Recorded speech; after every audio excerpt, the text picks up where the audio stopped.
今日帶大家睇嘅呢一個戶型嘅話，絕對令你眼前一亮嘅127方嘅話，可以做到4+1戶型，而且有非常長嘅一個大陽台，睇出去嘅視野景觀嘅話，都係我哋園林嘅一個景觀嘅，冇咩遮擋哦。咁呢個戶型嘅話係比較實用嘅一個戶型，飛機戶型嚟嘅，兩邊有房哦。咁而家嘅話，跟住我鏡頭睇下呢一個房間嘅一個佈局。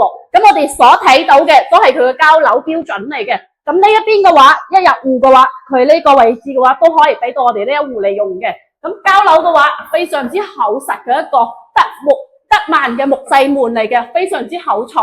咁呢啲嘅話都係交付標準嚟嘅。咁呢邊就係我哋嘅一個入戶花園嚟咯，做一個書房都冇問題嘅。睇下我哋嘅廚房，廚房呢邊嘅話，佢呢一邊嘅位置係唔計面積嘅，都係非常之大，交標呢啲都係有嘅。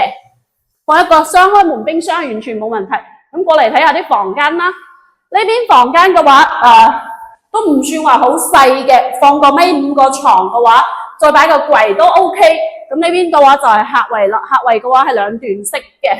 咁呢個房間可以作為一個長輩房，放個尾5個床，再擺一個衣櫃都唔會好熱嘅，房出陽台哦，南向嘅一個房間。咁呢邊嘅話就係另外嘅2間房間咯。每個房間嘅採光嘅話都係非常之好嘅。咁啊呢邊嘅一半面積嘅啫。嚟到主人房呢邊，主人房個飄窗都幫你打埋噶啦。咁啊帶埋我哋嘅套間嘅。